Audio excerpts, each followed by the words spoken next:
tema de las enfermedades reumáticas sistémicas, y en esta oportunidad vamos a hablar acerca de la esclerodermia. Como ya hemos visto las definiciones, es una enfermedad crónica, autoinmune, y que específicamente el compromiso es a nivel de piel, con depósitos excesivos de tejido colágeno que condiciona engrosamiento de la piel, endurecimiento de la piel, y además puede también comprometer otros órganos y sistemas. Y como veremos siempre, que estas enfermedades reumáticas, la característica principal es que son enfermedades que en la relación mujer-varón es siempre la frecuencia es mayor en mujeres, en una relación de 3, 4 a un varón. Normalmente esta enfermedad tiene su pico entre 35 a 45 años, y por lo general en relación a las otras enfermedades reumáticas, el pronóstico de esta enfermedad, dependiendo del grado y el compromiso de la piel y de los órganos vitales, va a depender el pronóstico de mortalidad. Esta enfermedad se divide en dos subgrupos: la esclerosis sistémica difusa y la esclerosis sistémica limitada. Cada una de estas dos enfermedades tiene sus características específicas en cuanto a compromiso de piel y en cuanto a compromiso de órganos, aparatos y sistemas. Y el otro aspecto fundamental de esta enfermedad es también que tiene sus características específicas en cuanto a la presencia de cierto tipo de anticuerpos que le dan la especificidad de esa enfermedad.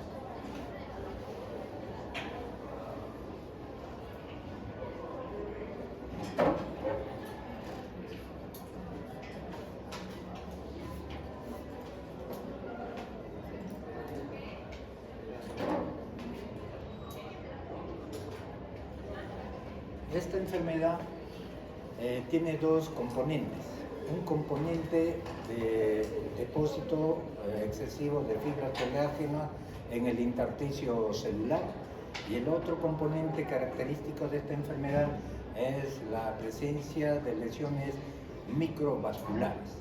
Y esta presencia de estas lesiones microvasculares básicamente está representado por la presencia del fenómeno de Raynaud.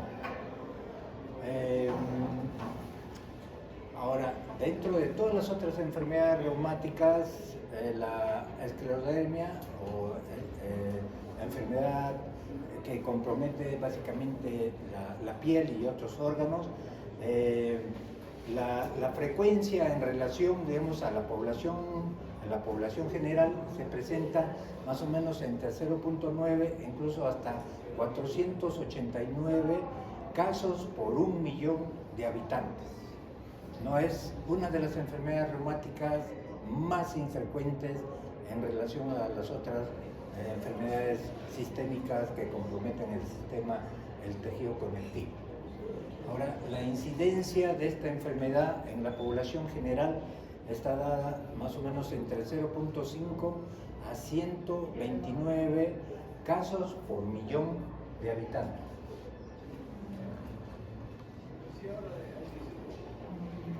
Entonces, esta enfermedad, dentro de los aspectos epidemiológicos, varía más o menos pico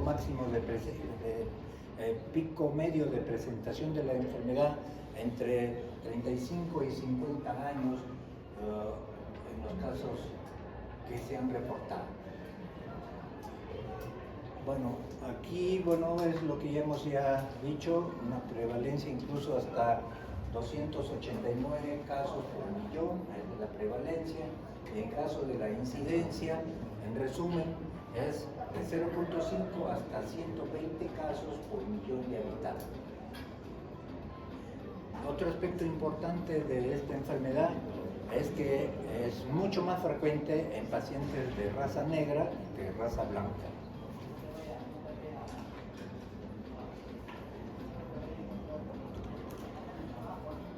En cuanto a la etiopatogenia, la característica principal de la enfermedad es una sobreproducción de fibras colágeno a partir de los fibroblastos y que condiciona fibrosis de distintos órganos.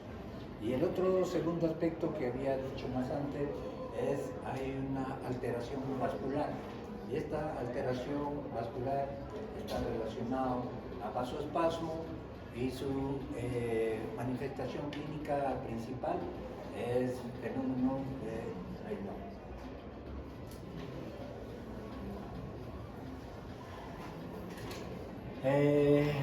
Así como en la polimiositis, dermatomiositis, hay anticuerpos específicos para una manifestación o preponderancia de compromiso de órganos, sistema, así también en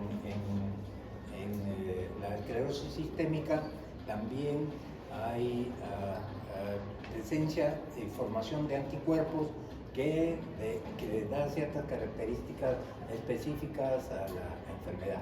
Por ejemplo, la antitopoisomerasa 1 está sobre todo relacionado a esclerosis sistémica difusa.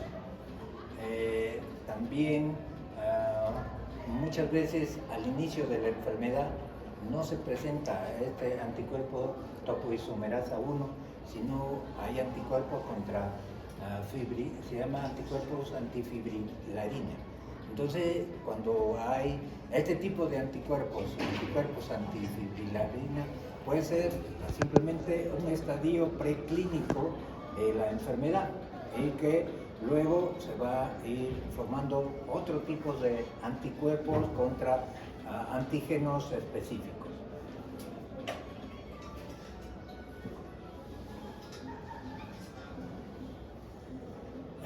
Los anticuerpos séricos relacionados a antitopoisomerasa 1 se relacionan positivamente con la gravedad y actividad de la enfermedad, sobre todo a nivel pulmonar y sobre todo relacionado a los pacientes con enfermedad con esclerosis sistémica difusa que hacen crisis esclerodérmicas. En todas estas enfermedades reumatológicas, en todas estas enfermedades, vamos a encontrar dos factores.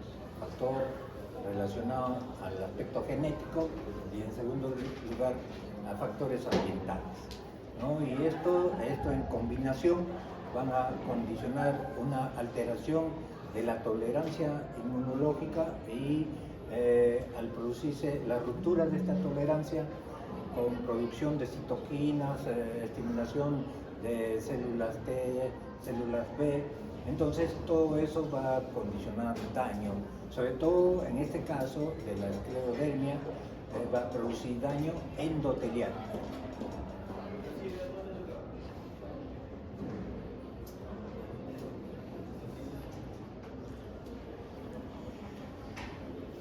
Dentro de los factores ambientales también se ha visto, de acuerdo a los estudios, la presencia de ciertas sustancias químicas que van a condicionar que esta enfermedad en un terreno genéticamente predispuesto pueda ser el factor gatillante para desarrollar la enfermedad. Como tenemos los metales pesados, sílice, mercurio, químicos orgánicos, cloruro de vinilo, benceno, tolueno, tricloretileno y medicamentos como bleomicina, pentazocina, taxol, cocaína y algunos suplementos dietéticos y supresores de apetito.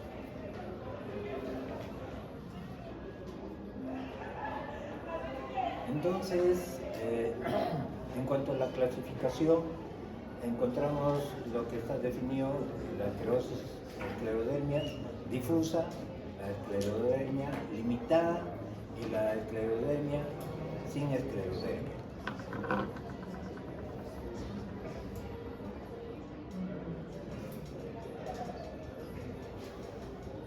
algunos aspectos importantes en relación a la diferencia entre esclerosis sistémica difusa y la circunscrita o limitada. Por ejemplo, en la afección cutánea, en el caso de la difusa, compromete tanto la parte distal como proximal de miembros superiores e inferiores, también a nivel de cara, a nivel de tronco, ¿no? En cambio, en el caso de la limitada, básicamente son las extremidades, las partes distales del codo y de la rodilla, o sea, en otras partes, manos y pies, y en menos frecuencia a nivel de cara. El fenómeno de Raynaud, esta es una de las características importantes que ayer también le dije, que el fenómeno de Raynaud puede ser una manifestación inicial de algunas enfermedades reumáticas, puede ser la forma inicial, sea lupus, sea síndrome de Sjögren, esclerodermia, polimiositis y algunas vasculitis. En el caso, la diferencia, por ejemplo, la presentación de fenómeno de Raynaud en la forma difusa, es que esto puede empezar simultáneamente o mínimo un año antes de que se manifieste la enfermedad. En el caso de la forma de la esclerodermia limitada, este cuadro se puede presentar muchos años antes de que se presente, se haga manifiesto la enfermedad. En cuanto a la afección visceral,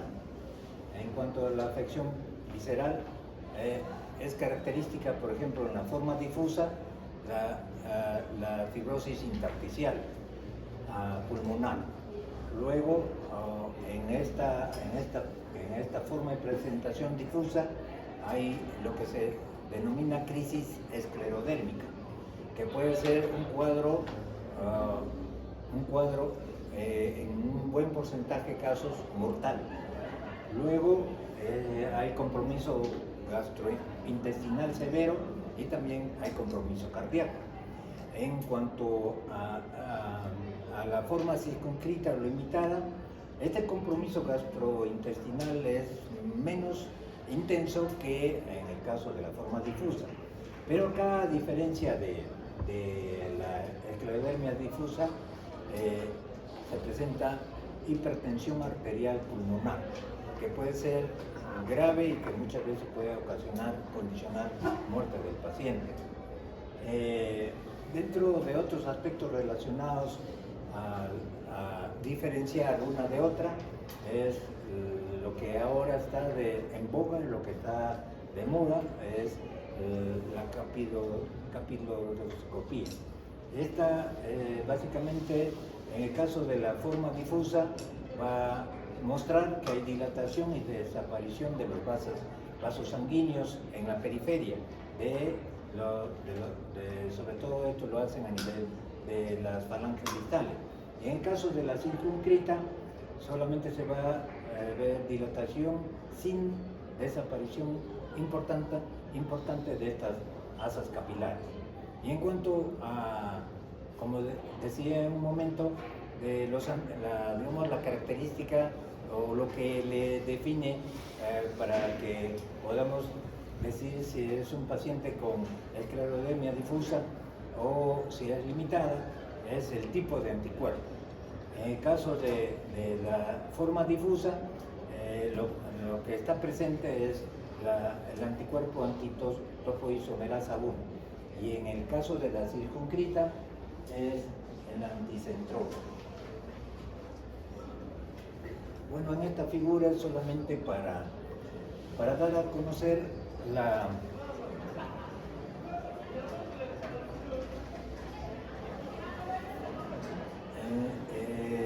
es una figura en la cual vemos, por ejemplo, en la forma limitada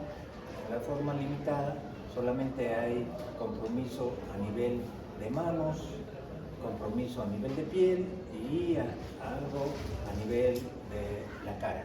Pero en el caso de la forma difusa es un compromiso, ¿no?, que afecta tanto la piel a nivel de la cara del tronco, de los miembros superiores, miembros inferiores y a nivel cervical.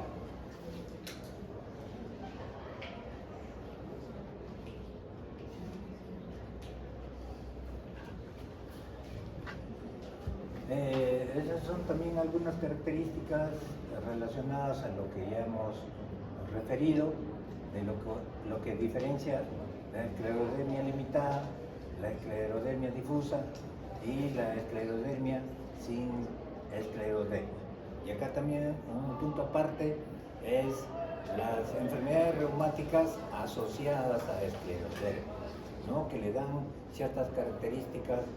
Por ejemplo, en el caso del síndrome Sjögren que hablábamos ayer, en el caso del síndrome Sjögren normalmente puede producir xerostomía, ¿no? Boca seca, también o piel seca. Cuando hay el compromiso intersticial en la forma sobre todo difusa de la piel, va a haber pérdida del folículo piloso y también va a haber destrucción de las células sebáceas. Entonces, esto va a condicionar una forma de sequedad, tanto a nivel, sobre todo a nivel de la piel, y lo cual se puede, ¿cómo podemos diferenciar entre lo que realmente es un compromiso relacionado al síndrome Sjögren o a la esclerodermia por las características clínicas de la enfermedad?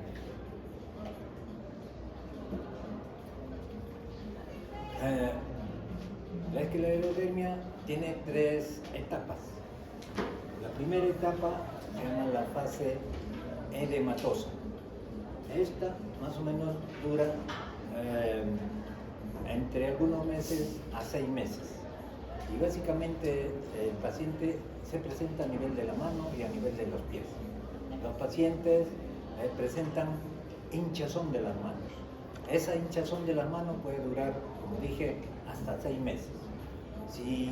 Por eso es importante, como se habla en todas las áreas de la medicina, la ventana de las oportunidades. ¿Y qué significa eso? Hacer el diagnóstico temprano de la enfermedad. Entonces, una de las características principales es edema en manos y pies. Hay un cuadro, bueno, eso no lo desarrollan ustedes en el sílabus, pero hay un cuadro que se llama distrofia simpática refleja. Este cuadro reumatológico está relacionado a la presentación de algo parecido, ¿no? La primera etapa de ese cuadro de la distrofia simpática refleja es hinchazón de manos con aumento de temperatura de las manos. Pero eso solamente ocurre a nivel de un lado, como decir, de la mano derecha. Y normalmente tiene su antecedente. Y ese antecedente son traumatismos, ¿no? En alguna parte de ese miembro superior, inferior. Y entonces, en el transcurrir del tiempo, condiciona este cuadro que se llama la distrofia simpática refleja, pero que afecta solamente un lado del cuerpo. Y que luego, si el paciente, por ejemplo, no se le diagnostica, pasa a una fase de atrofia. Y cuando llega a esa fase de atrofia, en la distrofia simpática refleja, ya no hay nada más que hacer, se perdió la función de la mano. Pero en el caso de la esclerodermia es a ambos lados, derecho, izquierdo, superior, inferior, ¿no? Dura 6 meses. Luego, si no se llegó a un diagnóstico oportuno del cuadro, entra a una fase, la segunda fase se llama fase indurativa. Entonces la piel se engruesa, brillante, pierde arrugas y empieza la fibrosis de la dermis y obliteración de los vasos, ¿no? De los vasos pequeños. Y esto más o menos dura entre 6 meses a 2 años, 2 a 3 años. Y la fase atrófica, ¿no? La fase final del compromiso de la piel en los pacientes con esclerodermia, más o menos dura entre 3 a 10 años. ¿no? Y hay atrofia de los anexos, etc. Y el otro aspecto fundamental es que siempre va asociado a fenómeno de Raynaud.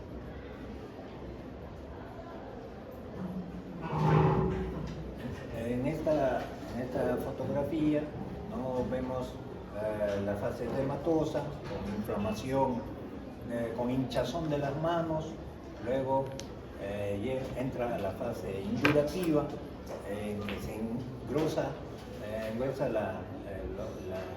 la falange de los dedos, y la fase final atrófica con pérdida de los anexos y pérdida también de cabello. En esta fotografía, cuando se presenta, cuando se hace evidente el compromiso vascular, hemos dicho que tiene la esclerodermia dos procesos. Uno es el depósito excesivo de fibras colágeno y endurecimiento, digamos, de la piel y daño de los órganos internos. La otra es el mecanismo vascular, con vasoconstricción a nivel, sobre todo periférico, de las arteriolas o de los capilares. Y esto secundariamente va a condicionar, ¿no?, ulceraciones. Estas ulceraciones se pueden infectar y secundariamente pueden necrosarse y llegar a la reabsorción de las falanges, básicamente de las distales, aunque también puede presentarse ese mismo cuadro en otras zonas del esqueleto. Entonces, ¿no?, tenemos aquí la fase final de este proceso de fibrosis de la piel, que también no solamente compromete la piel, compromete los tendones, y ese engrosamiento de los tendones va a condicionar contracturas, y lo cual pues condiciona una limitación severa del paciente. Bueno, en esta otra fotografía, ¿no?, tenemos aquí necrosis, se ha ulcerado, se ha necrosado, y empieza la reabsorción de las falanges distales.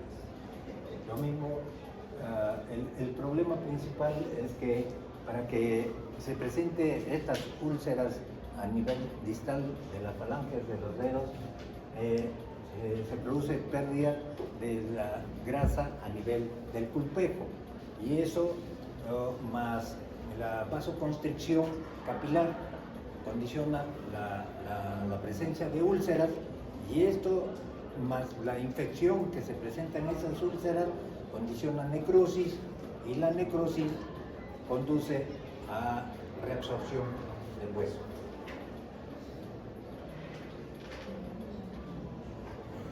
Entonces, importante, aparte del proceso de depósito excesivo de tejido colágeno en el intersticio celular,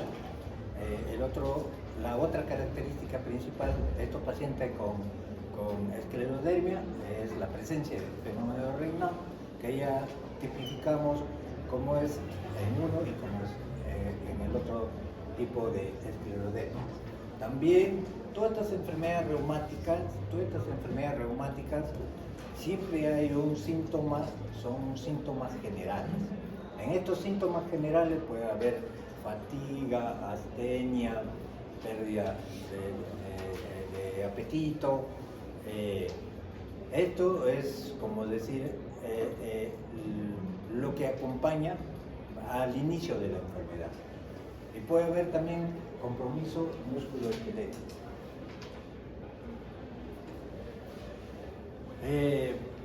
Este fenómeno de Raynaud se presenta sobre todo en la fase inicial en el 100% de las formas limitadas y en el 70% de las formas difusas. Esto puede ser localizado a nivel de las falanges distales, también a nivel de la punta de la nariz, de los lóbulos de la oreja, y está condicionado por temperaturas bajas, o tal vez también el hecho de que el paciente sea fumador, Eso también puede condicionar esta manifestación del fenómeno del Raynaud. Puede estar provocado por el frío, vibraciones, estrés emocional. Y esta tiene sus fases, ¿no? La presentación del fenómeno del Raynaud. La primera fase de palidez, luego, digamos, cianosis, luego enrojecimiento. Bueno, dentro de todo el cortejo de alteraciones que se presenta en la esclerodermia, también hay aumento de niveles del factor von Willebrand, hay también aumento del activador tisular del plasminógeno, hay aumento de moléculas de adhesión intercelular y también activación de las células endoteliales produciendo endotelina tipo 1. Bueno, esto ya hemos visto. Como ya lo describimos, ¿no? Este es el proceso en el cual este compromiso de la piel, más el compromiso no solo del depósito de tejido colágeno, sino el compromiso vascular, va a condicionar todo lo que hemos referido, no solamente a nivel de manos, sino también a nivel de piel.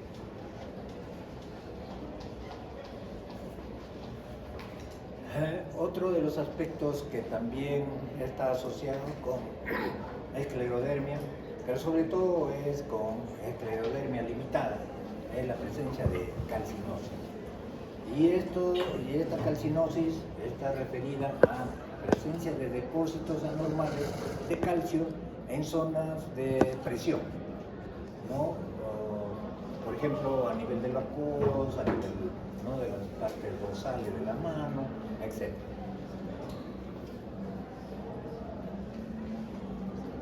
Otra de las características también de estos pacientes que están evidenciando el daño microvascular es las telangiectasias. Normalmente estas telangiectasias se presentan a nivel de la cara, ¿no?, que están expresando neoformación vascular por todo este proceso. Luego, a nivel de las manos, a nivel de los nudillos y también a nivel de la mucosa oral, sobre todo en la parte externa de los labios.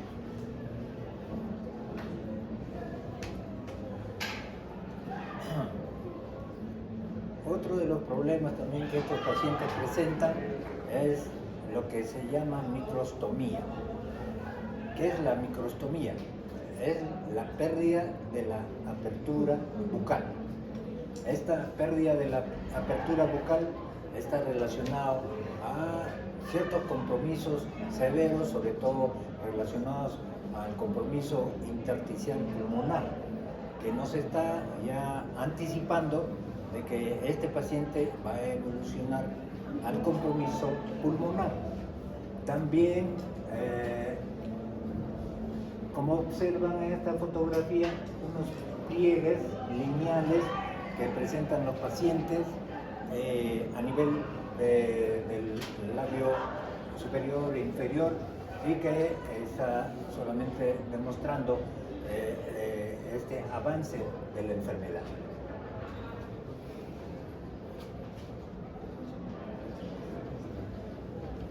Como dijimos, en este caso, en la esclerodermia difusa, pues se va a comprometer todo el miembro superior, todo el miembro inferior, aparte del tórax, aparte del cuello, también a nivel de cara. Por ejemplo, de la región facial. Por ejemplo, aquí, esta es una esclerodermia difusa, con compromiso de la piel que incluso compromete desde las piernas y compromete todo los pies.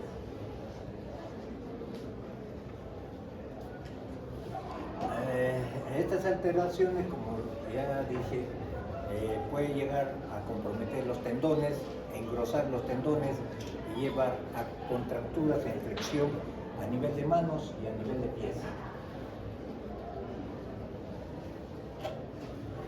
Eh, en cuanto a las manifestaciones de órganos, aparatos o sistemas, vamos a encontrar que realmente en estos pacientes hay compromiso músculo-esquelético. Lo más frecuente es la presencia de artralgias. Artralgias en menos frecuencia se puede presentar artritis. Por favor, si van a conversar, tienen las puertas abiertas.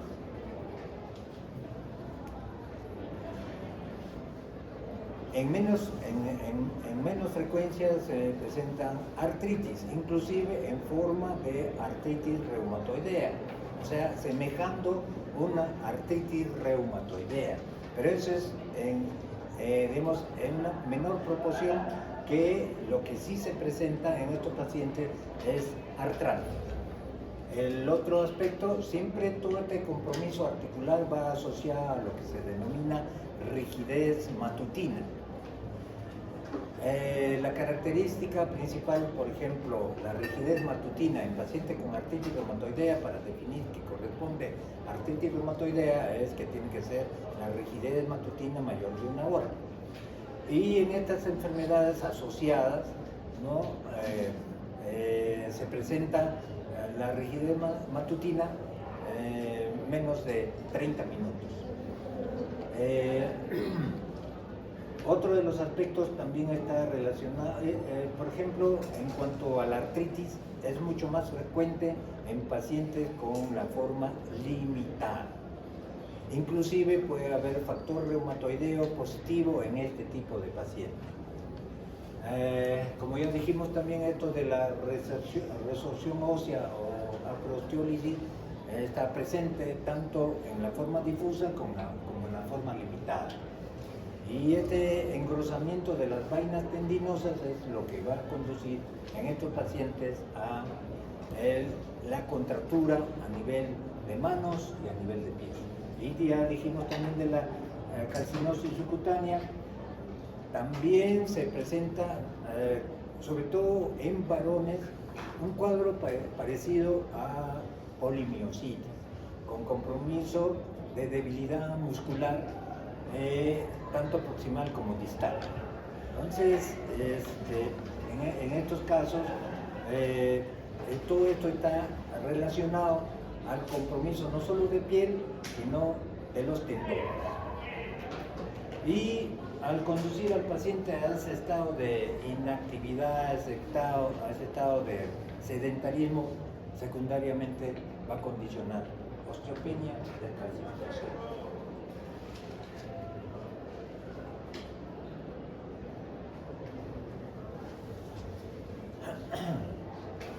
Todo este proceso que hemos hablado, ¿no? Del depósito excesivo del tejido colágeno y las alteraciones a nivel de la microvasculatura, eso también se refleja a nivel de pulmón. Y entonces eso va a condicionar la neumonitis intersticial o compromiso pulmonar del intersticio. Y esto puede ser una cosa grave que puede aumentar el riesgo de morbimortalidad de estos pacientes. El otro, básicamente en el caso de compromiso pulmonar intersticial, está más relacionado con la esclerodermia difusa. En el caso de la hipertensión pulmonar, que más o menos se presenta 10 a 12% de los pacientes, más está relacionado con la esclerodermia limitada. La enfermedad pulmonar intersticial, que más está relacionada a la forma difusa, se puede presentar de todos los pacientes hasta en el 16% de los casos. Derrame pleural es casi infrecuente. Entonces, esta es una radiografía en la cual se está demostrando el compromiso intersticial en el paciente. En cuanto al compromiso cardíaco, en el caso de la esclerodermia puede afectar las 3 capas del corazón. el endocardio, el miocardio y el pericardio. Y también puede comprometer las válvulas cardíacas, sobre todo a nivel de aorta y mitral. Y puede condicionar insuficiencia aórtica o mitral. La pericarditis en realidad es infrecuente, algo parecido en el caso de compromiso pulmonar, derrame pleural, no es frecuente. Lo mismo a nivel cardíaco, no es frecuente la pericarditis, pero sí es frecuente el compromiso de miocardio y puede condicionar alteraciones a nivel de la conducción miocárdica y puede llevar hasta fibrosis, hasta la insuficiencia cardíaca congestiva. Se ha visto también en algunos casos que cuando se presenta infarto de miocardio en estos pacientes con esclerodermia, lo que llama la atención es que presentan infarto de miocardio sin compromiso de las arterias coronarias.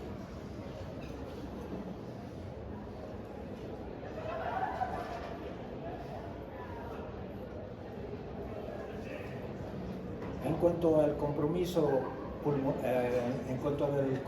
renal, esto está más relacionado con la forma difusa, que más o menos se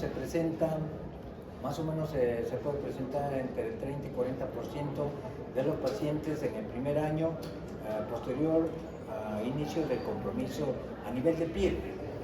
Y esto se denomina crisis renal esclerodérmica. Tiene una alta tasa de mortalidad, pero con el uso de los inhibidores de la angiotensina 2, este cuadro de mortalidad en estos pacientes, que era casi del 42%, usando estos inhibidores de la ECA, ha disminuido hasta el 6% en la actualidad. Esta crisis renal esclerodérmica básicamente se caracteriza por la presencia en forma abrupta de hipertensión arterial leve, de moderada a severa, con presiones que van a 150 con 85 la diastólica, y que en el transcurrir de horas puede evolucionar a la forma de hipertensión maligna. Por eso, en estos pacientes que presentan, realmente se presenta una alta mortalidad.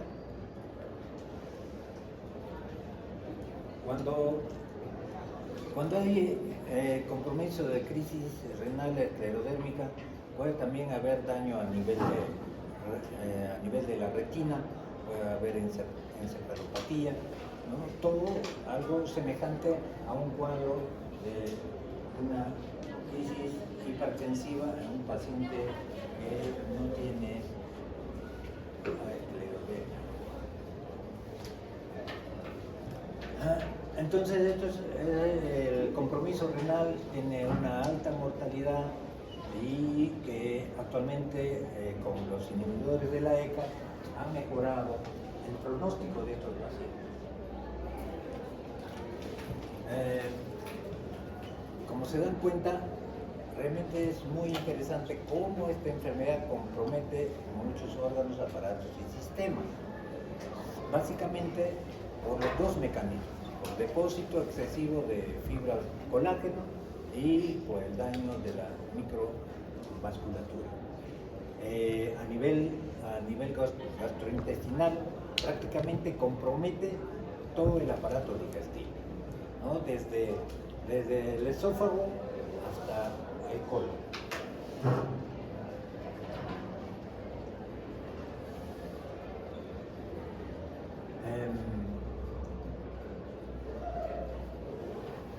El problema principal a nivel de orofaringe y esófago, lo que va a condicionar es disfagia. Esta disfagia, la característica principal de esta disfagia es el compromiso del esófago en los 2 tercios inferiores. no solamente produce disfagia. Esta disfagia puede estar asociada a varios mecanismos de daño que se produce a nivel del esófago. Se pierde la motilidad, ¿no?, esofágica, que hace que el bolo alimenticio que entra al esófago debe ir digamos, llegar al estómago y seguir su proceso digestivo. Pero en estos pacientes prácticamente se daña la motilidad esofágica, se daña también se engruesa el esófago y va a condicionar que a nivel del esfínter esofágico inferior pierda su contractilidad, y esto hace que los pacientes puedan presentar gastropatía por reflujo, y esto secundariamente va a producir daño a nivel del esófago, va a condicionar úlceras esofágicas, y luego secundariamente puede llevar a lo que se denomina el esófago de Barrett, que es una lesión premaligna. Entonces, a nivel del esófago hay disfagia por compromiso muscular, sobre todo de musculatura lisa, causa dilatación esofágica, la regurgitación gástrica, esofagitis por reflujo, esófago de Barrett, que es una lesión premaligna. A nivel del intestino, también este daño va a condicionar hipotonía, hipomotilidad, y esto condiciona va a condicionar sobreproducción bacteriana, y lo que va también conllevar a cuadros de diarrea, a síndrome de malabsorción, y esto conduce al paciente a un grado extremo de desnutrición. En el intestino grueso, también todo este proceso de la pérdida de la motilidad va a producirse divertículos de boca ancha. Al inicio se va a presentar estreñimiento, pero cuando hay dilatación de las asas intestinales, secundariamente va a condicionar diarrea. Y esa es una de las causas principales de muerte de estos pacientes, la desnutrición.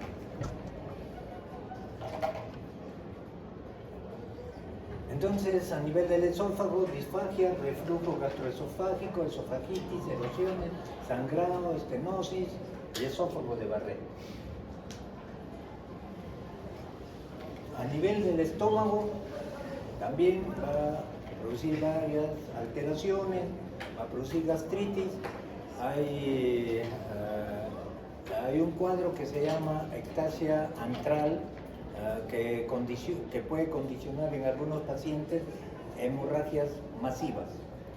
Retardo en el vaciamiento gástrico, sangrado, ectasia vascular antral. También tiene otro nombre, se denomina el cuadro de Watermelon, y esto se presenta también en pacientes con síndrome de Sjögren.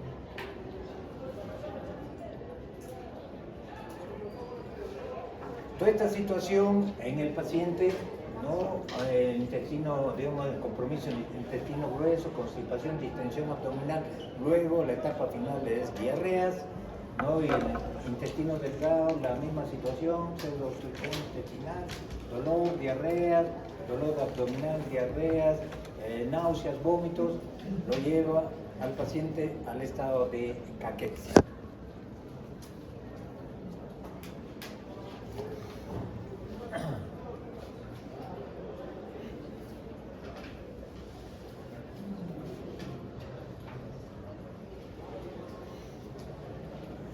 En cuanto al laboratorio, se presenta el factor reumatoideo en un 30%.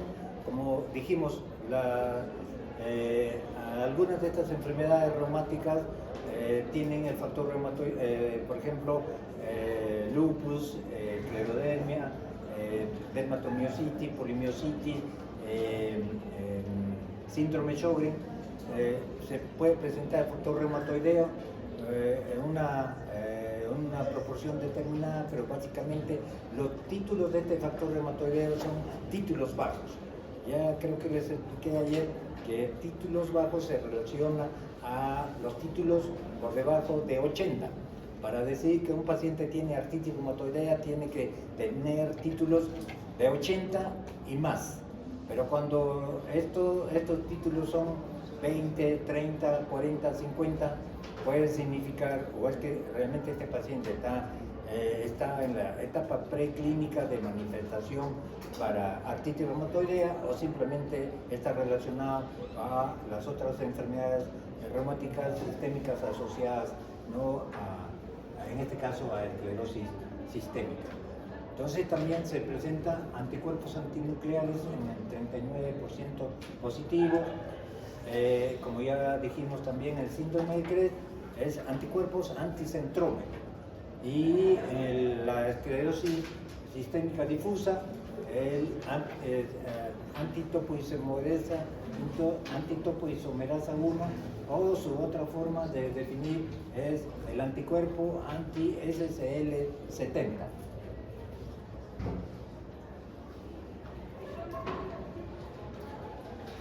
Bueno, esta es otra forma de clasificar el cuadro de esclerodermia, esclerosis sistémica difusa, limitada, asociada a otras enfermedades del tejido conectivo, síndrome de superposición. Ahora también hay lo que se llama esclerosis localizada, pero eso más lo ven los dermatólogos, no la forma morfea generalizada, lineal, etc.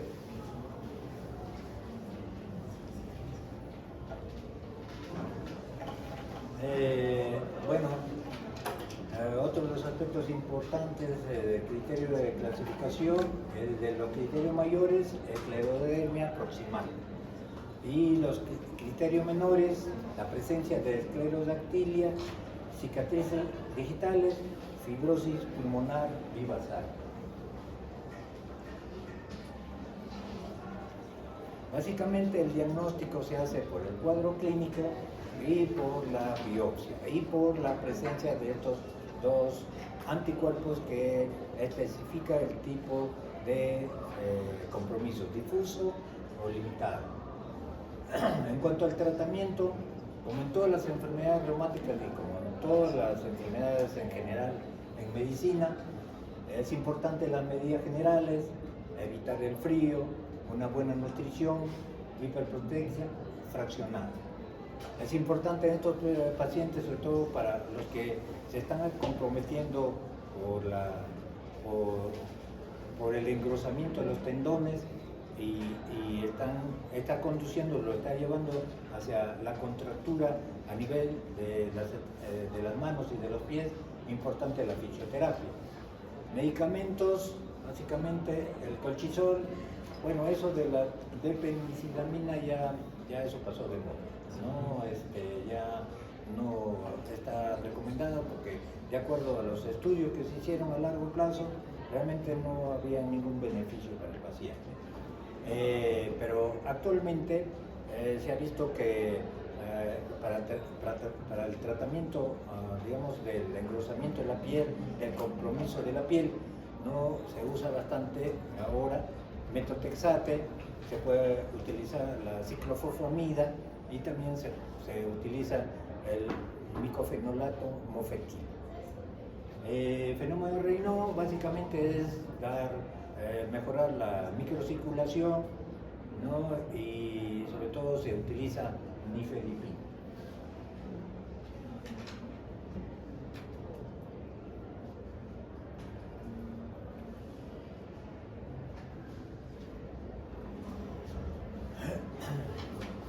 En el caso sobre todo de una forma severa de compromiso intersticial, entonces se hace uso de ciclofosfamida, el mofetil micofenolato, la satioprina, trasplante de células lipoidéticas en algunos centros.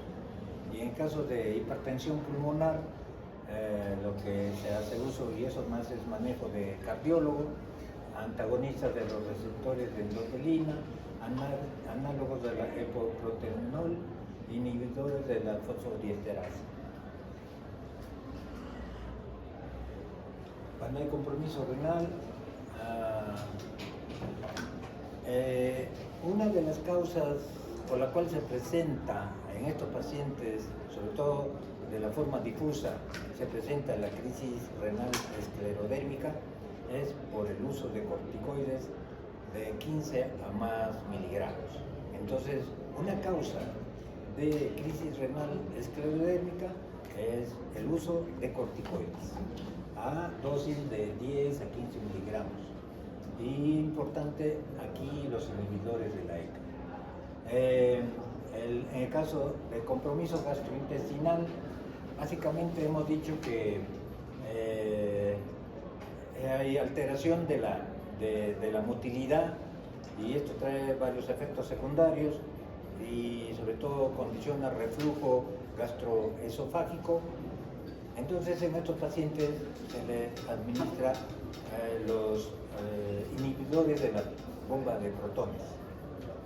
También los procinéticos, sobre todo para ayudar a mejorar digamos, el tránsito intestinal, cambios alimentarios y evaluación postgastroenterólica. En la vasculopatía digital, bloqueadores de canales de calcio, fluoxetina, etc.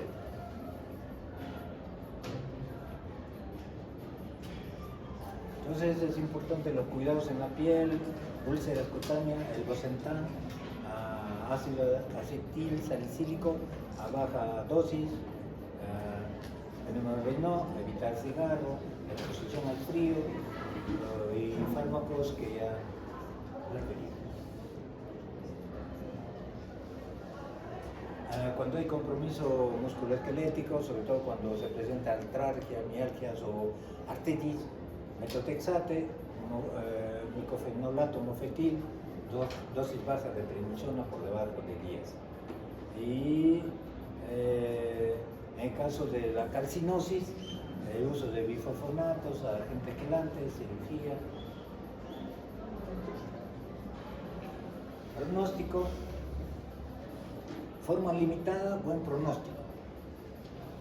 10% de evolucionan a hipertensión pulmonar.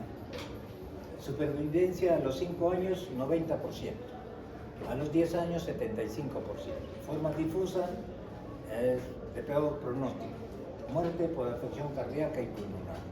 Y, en tercer lugar, por crisis esclerodérmica. Supervivencia a los 5 años, 70%.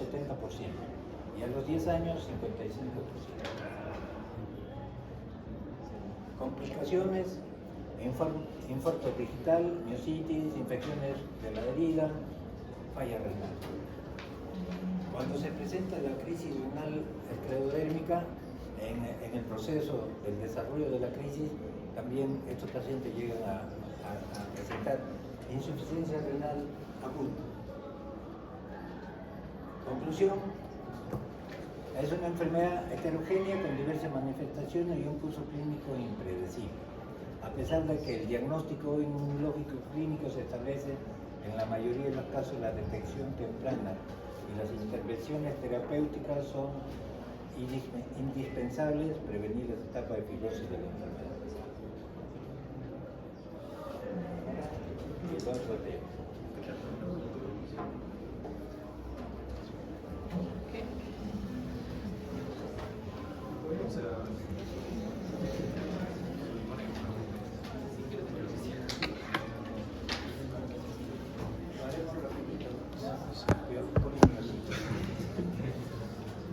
O les dejo nomás la diapositiva, depende de ustedes.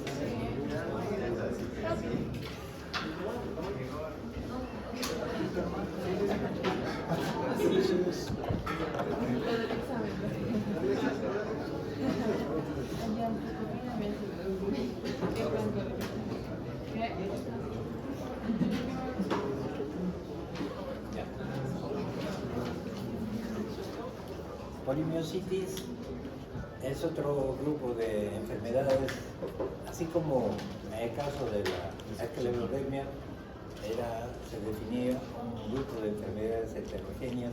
En el caso de la polimiositis también está definido como un grupo de enfermedades heterogéneas, pero que tienen ciertas características relacionadas a anticuerpos y que compromete la musculatura esquelética.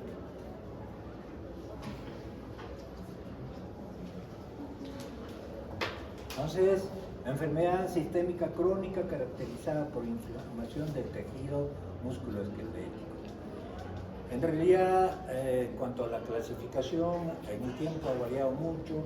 Bueno, estas eran las primeras clasificaciones: polimiositis del adulto, dermatomiositis del adulto, dermatomiositis de la infancia, miositis, dermatomiositis asociada a neoplasia y dermatomiositis asociada a enfermedad difusa conectiva, del tejido conectivo. Esto ha variado en el tiempo y ahora también se incluye otro tipo de miopatía que es por cuerpos de inclusión, y ahora también se asocia otra clasificación en el cual se denomina miopatías necrotizantes. Pero como decir, la base es lo que hemos puesto ahí, ¿no? Al cual se añadió otro tipo con características específicas. Al igual que la esclerodermia, es una enfermedad infrecuente, pero la más infrecuente es la esclerodermia. Prevalencia de 0.5, un caso por 100.000 personas. Aquí, igual que en el caso de la esclerodermia, la relación varón-mujer era 3 a 4 a 1, aquí es 2 a 3 mujeres por un varón. Tiene dos etapas de presentación. Uno en la niñez, entre 10 a 15 años, y la otra es entre 45 y 65 años. Al igual que la esclerodermia, si se hablara de razas, la más comprometida, o sea, donde más incide esta enfermedad, es en la raza negra. Como todas estas enfermedades, hay un factor ambiental que incluye varios aspectos: virales, bacterianos o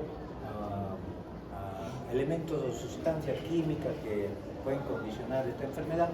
También en el caso de la polimiositis hay factores virales y de regulación del sistema inmune, y todo esto, y un factor genético predisponente va a hacer que estos pacientes desarrollen la enfermedad. Todo el asunto está relacionado a que hay genes que controlan la regulación del sistema inmune, pero también hay genes que condicionan en el sentido contrario: pérdida de la tolerancia y aparición de las enfermedades autoinmunes. Entonces, tiene una manifestación bimodal, un inicio temprano, entre 10 y 15 años, y un inicio tardío, entre 55 y 69 años. Puede estar asociado también a algunas enfermedades del tejido conectivo y todas estas enfermedades inflamatorias sistémicas reumáticas, la causa no es conocida en concreto. Por eso no existe cura. Solamente existe curación cuando la causa está definida y determinada. Pero en este caso, igual que las otras enfermedades, es desconocida, pero hay factores, y dentro de esto, sobre todo dentro de los genes relacionados a este problema de la pérdida de la tolerancia, está lo relacionado al complejo mayor de histocompatibilidad. Y tipo 1, tipo 2.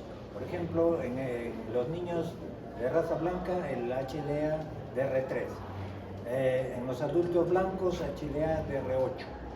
En los afroamericanos, HLA-B7, DRW6. En el HLA-DRW52, asociados a enfermedades del tejido conectivo. Me estaba olvidando en el caso de la esclerodermia, justamente este antígeno de histocompatibilidad DRW52 también está asociado a las formas severas de compromiso pulmonar, de compromiso renal y de compromiso a nivel de la piel. O sea, le da, en otras palabras, un título mucho más agresivo de la enfermedad. Existe riesgo aumentado entre los gemelos monocigóticos y familiares de primer grado.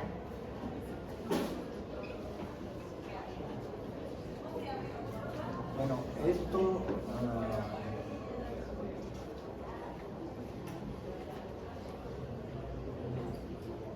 está relacionado a la presencia de algunos factores medioambientales para el desarrollo como factor gatillante de estas enfermedades. Hay factores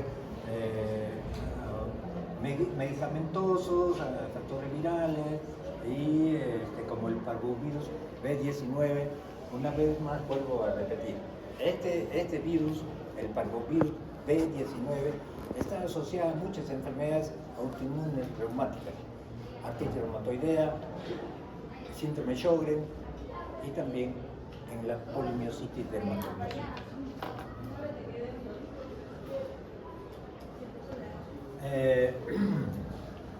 Dentro de medicamentos o elementos que pueden condicionar también el desarrollo, la aparición o un cuadro semejante a polimiositis, está la cloroquina, la cimetidina, la colchicina, la emetina, el etanol, los glucocorticoides, la heparina, el interferón alfa, la procainamida, estatinas y vibratos. Estas, por ejemplo, haciendo una parte, las estatinas y los fibratos están muy asociados a problemas, digamos, en los pacientes que tienen uso crónico por problemas de dislipidemia, puede condicionar problemas musculares y en ocasiones puede semejarse a polimiositis, ¿no? Y otros productos como la sodiludina.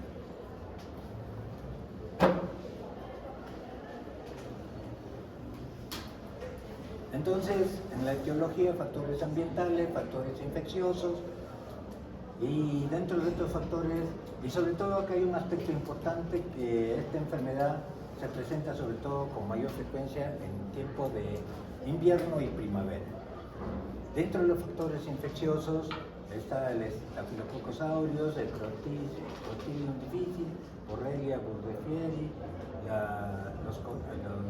los ecovirus, la coxsackievirus, influenza, hepatitis, virus de inmunodeficiencia, HTLV1, toxoplasmosis, tripazomiasis, triquinosis y microsporidia.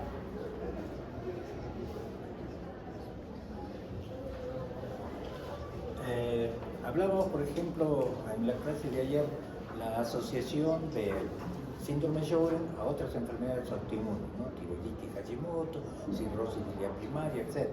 Entonces también, en el caso de la polimiositis y dermatomiositis, está asociado nuevamente a estos cuadros: tiroiditis Hashimoto, miastenia gravis, diabetes mellitus tipo 1, cirrosis biliar primaria, lupus eritematoso, artritis y esclerodermia.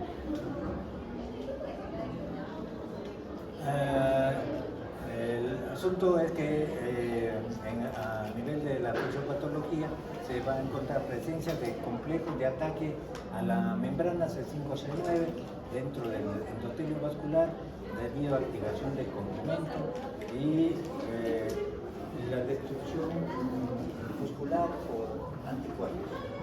Cuadro clínico: básicamente la característica principal de las miopatías inflamatorias idiopáticas es presencia de disminución de la fuerza muscular simétrica a nivel de la cintura escapular y la cintura pelviana. También puede comprometerse los músculos flexores del cuello y menos frecuente los músculos respiratorios.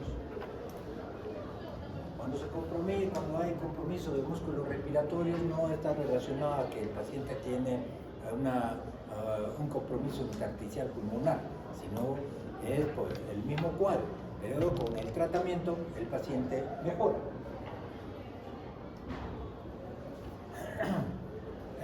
Como en todas las enfermedades reumáticas, siempre va asociado con síntomas generales, ¿no?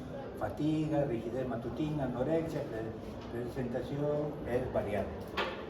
Y lo importante aquí es debilidad proximal dolorosa en 55% de pacientes, debilidad y dolor proximal agudo, subagudo 30%, debilidad proximal y distal insidioso 10%, mialgias proximales aisladas 5%.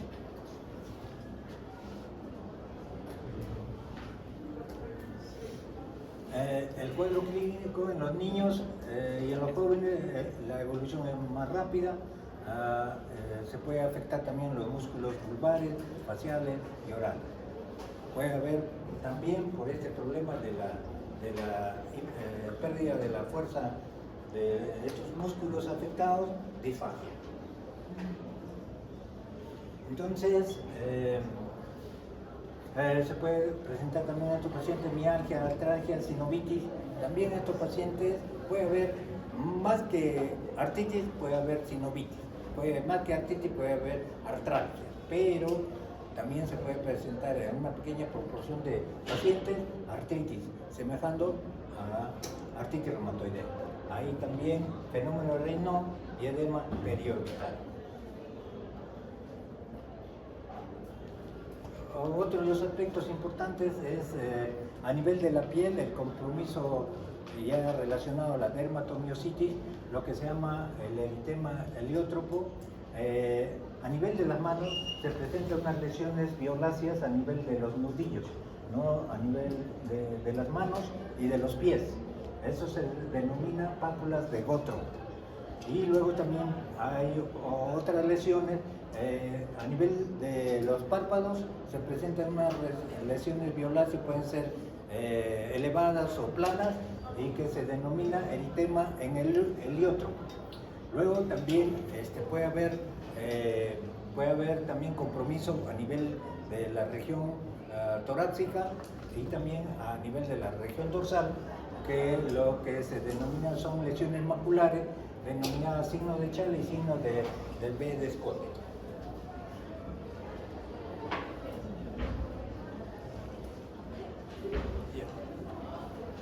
Bueno, esto es para dar a conocer estas lesiones de pápulas de Gottron a nivel de la zona dorsal de las interfalángicas, de las muñecas, y también se habla a nivel de rodillas, ¿no? Estas lesiones, aunque no se ve muy bien. Acá, por ejemplo, este es el compromiso eritematoso a nivel de la región dorsal, ¿no? Alta, la región dorsal alta, y también hecho el signo de Chale.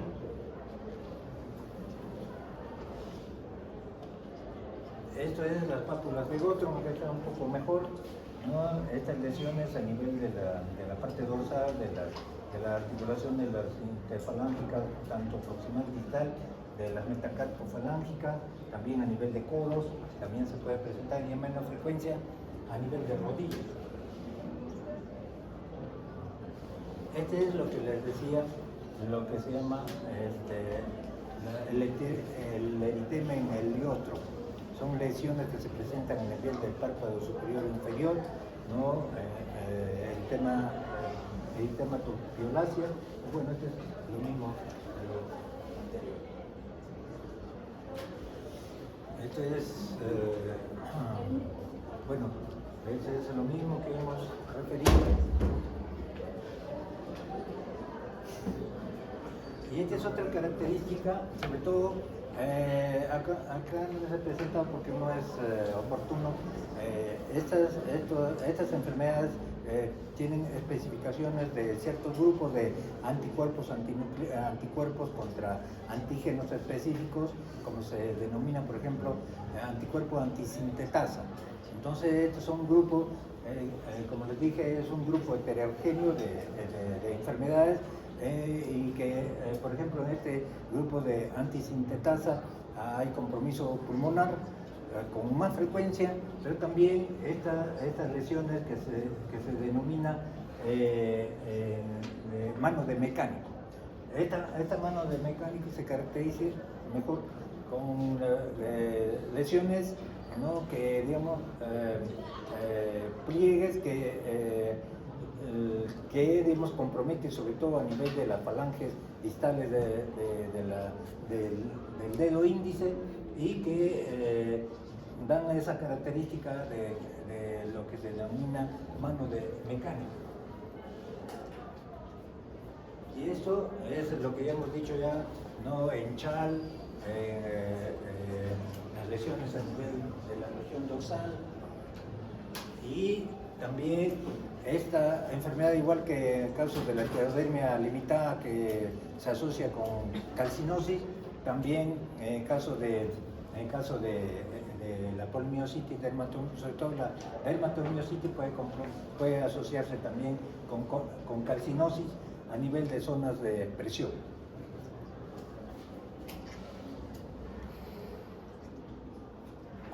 Entonces, la característica principal por la miositis: debilidad muscular, 90% proximal, cintura escapular y pélvica, flexores cervicales, hipofaringe, voz nasal, disfagia, insidioso y progresivo. El compromiso cutáneo que hemos visto en las fotografías: el eritema heliotrópico, pápula de Botro, fenómeno Raynaud, 25%, vasculitis cutánea. Puede haber también compromiso articular, atractia, artritis leve, pulmonar, neumonitis intersticial, fibrosis pulmonar, sobre todo asociada a anticuerpos anti-HO1.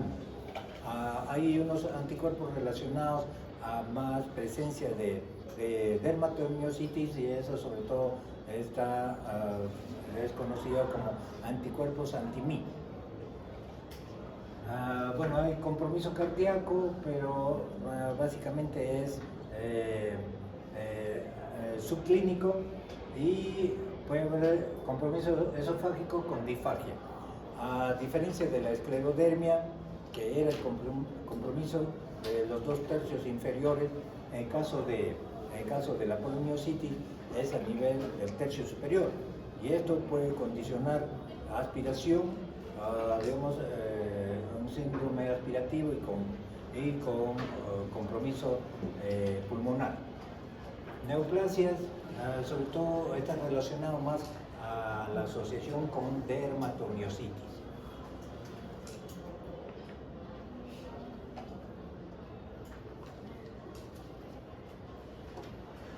Bueno, el compromiso cardíaco no puede presentarse, pero no es frecuente, es asintomático: miocardiopatías de insuficiencia cardíaca.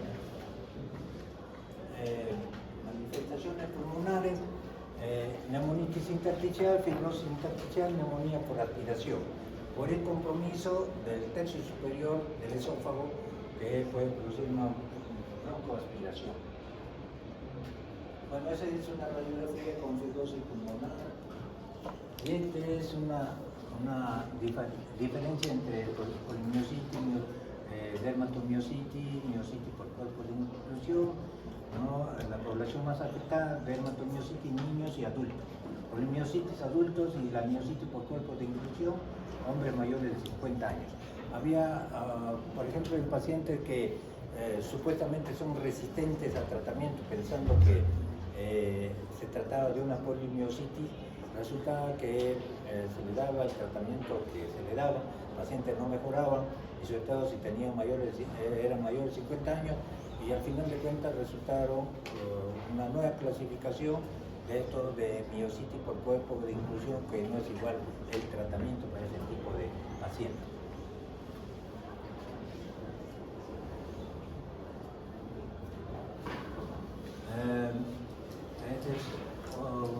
Para hacer una diferencia entre dermatomiositis y polimiositis: edad de infancia, adultez; polimiositis en edad adulta; exantemas, está presente en la dermatomiositis y no en la polimiositis; biopsia, inflamación periinicial y perivascular; atrofia fascicular, infiltrado perivascular endomicial. Infiltrado, bueno, linfocitos clínica, la dermatomiositis, por lo general, la polimiositis puede presentarse como forma inicial de este cuadro. Otras veces, y el cuadro dermatológico a nivel de piel se presenta posteriormente. Pero hay un cuadro que se llama dermatomiositis sin polimiositis. Este es cuando solamente se presenta en los pacientes, debuta la enfermedad con dermatomiositis.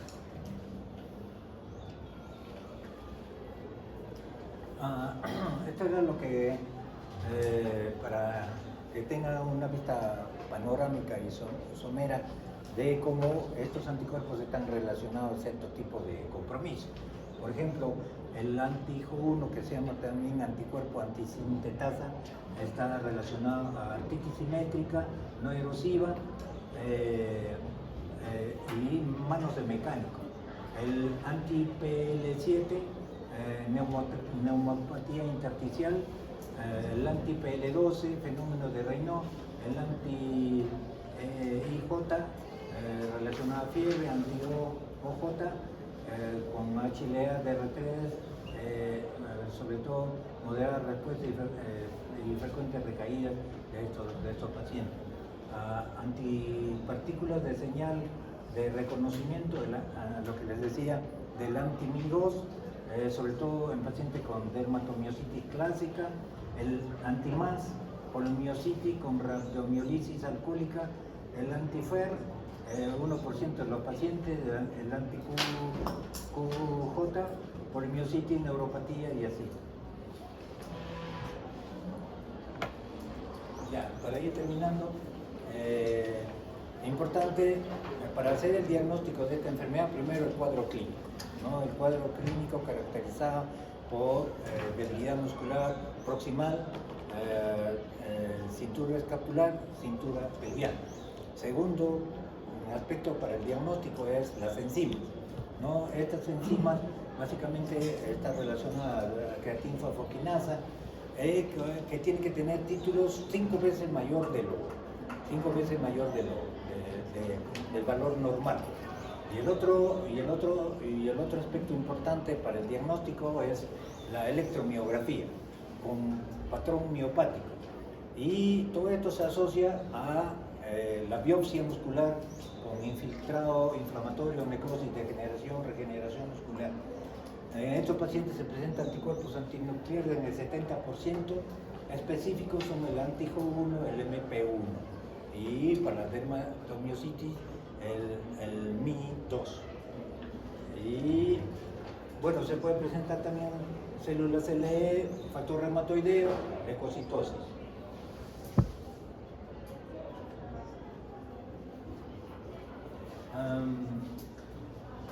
Bueno, esto es un resumen de todo lo que hemos hablado.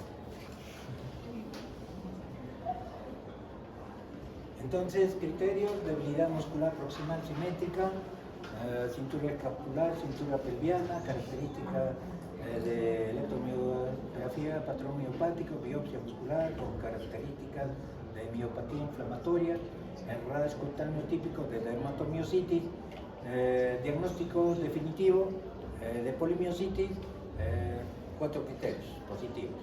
De probable polimiositis, 3 criterios. Posible, 2 criterios. Y de dermatomiositis, 3 o 4 más rash.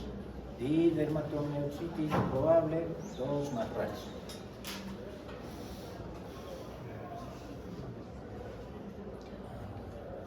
Bueno, en cuanto a diagnóstico diferencial, se va a presentar también miopatías relacionadas al uso de alcohol, amiodarona, cloroquina, clorpromazina, clorfibrilato, robastatina, vincristina.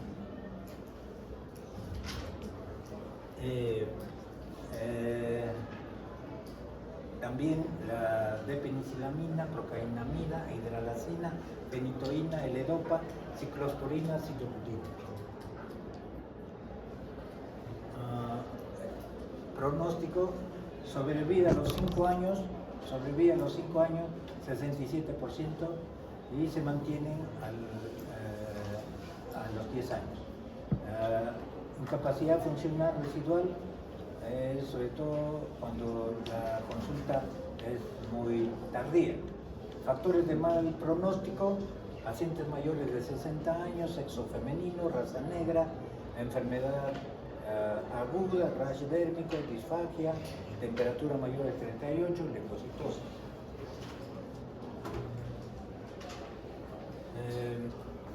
Factores de mal pronóstico, edad avanzada, al inicio: retraso en el diagnóstico y tratamiento, miositis severa, compromiso pulmonar, cardíaco, gastrointestinal significativo, falta de respuesta a la terapia inmunosupresora, poliomiositis frente a dermatomiositis, miositis asociada a cáncer, miositis por cuerpos de inclusión, anticuerpos antisintetasa. Tratamiento, como siempre, se empieza por las medidas generales: reposo, en las etapas activas, fisioterapia en la etapa crónica, corticoides, prednisona 1 miligramo, metotrexate, ciclofosfamida, azatioprina. Bien, y